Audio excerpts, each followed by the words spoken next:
In 1954, a group of American servicemen, all volunteers, began participating in a series of experiments at Dietrich.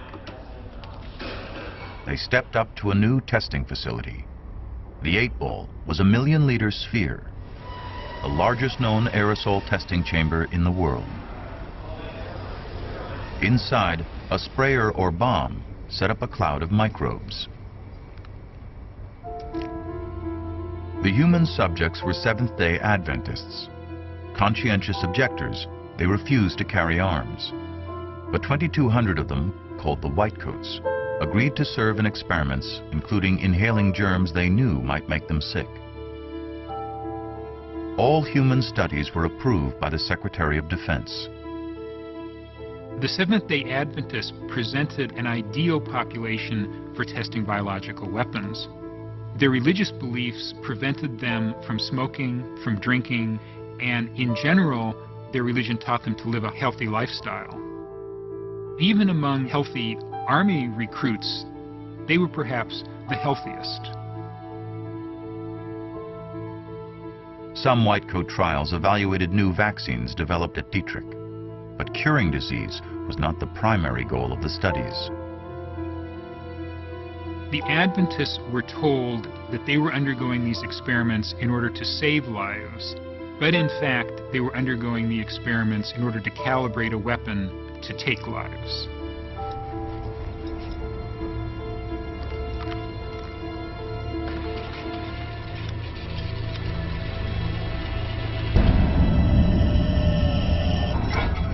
Bill Patrick helped prepare the germs inhaled by the Whitecoats.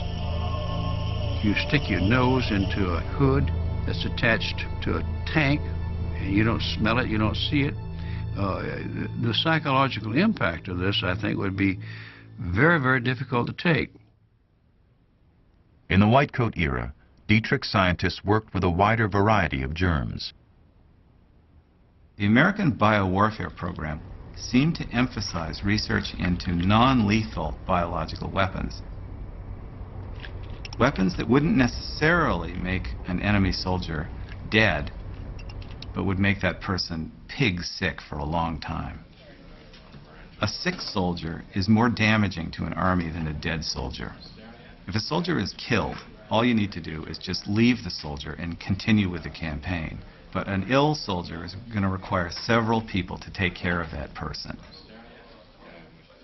Hundreds of Whitecoats would eventually inhale germs, including those causing tularemia and sandfly fever.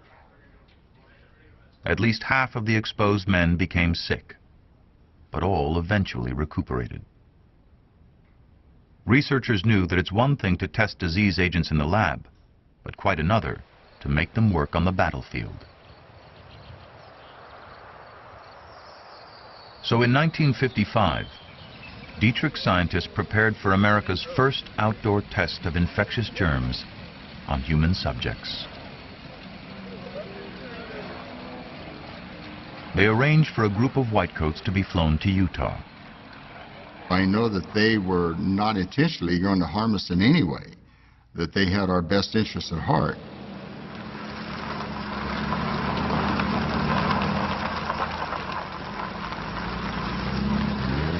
You have to remember, we're 18, 19-year-old kids. It was all kind of a big adventure. The site chosen for the experiment was the Dugway Proving Ground, located on a remote stretch of desert.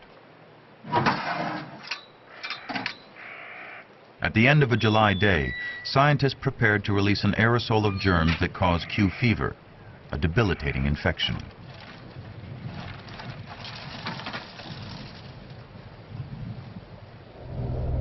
Downwind, Whitecoats waited.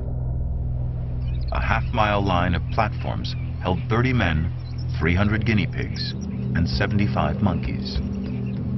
The monkeys' faces were blue. It was cold. The wind was coming right at us. I took my blanket and I put it over the monkeys. We knew that when the siren blew, this was a signal to get up, sit on the stool, face the wind, just breathe naturally.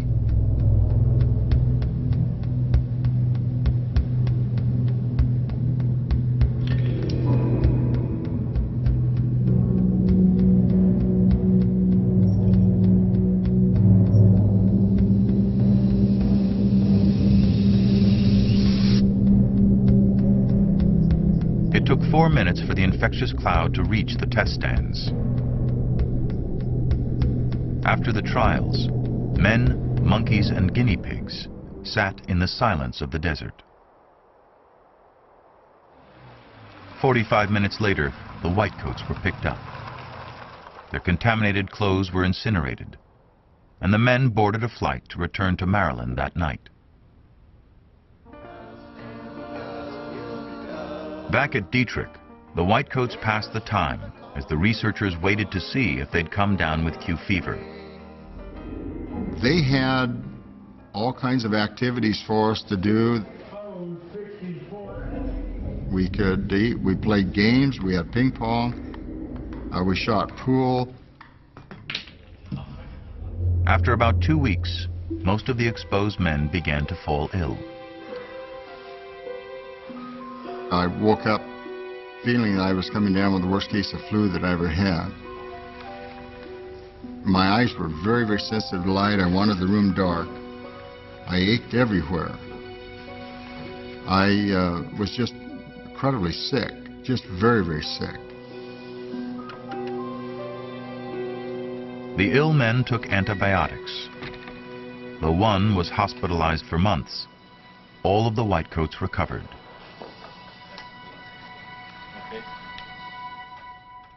With the cooperation of Seventh-day Adventists, researchers had proved that wind-borne germs could infect a small group of people under field conditions.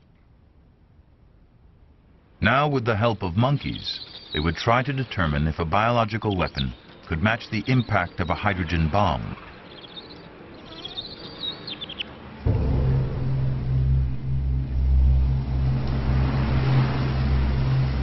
The test began early in 1965, as barges took position near a Pacific atoll called Johnston. Inside the barges were cages filled with monkeys.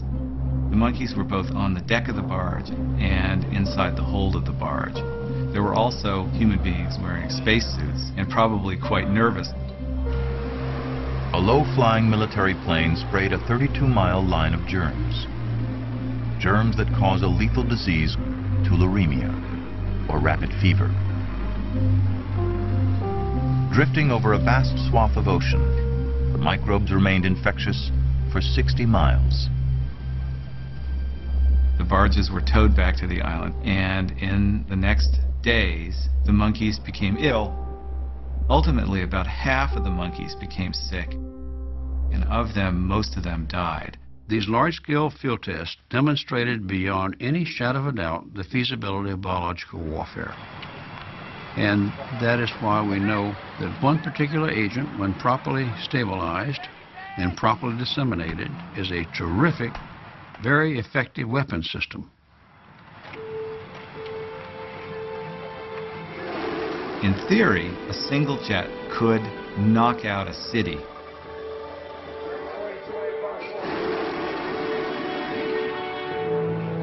It could perhaps infect as many as half the people in Los Angeles with tularemia.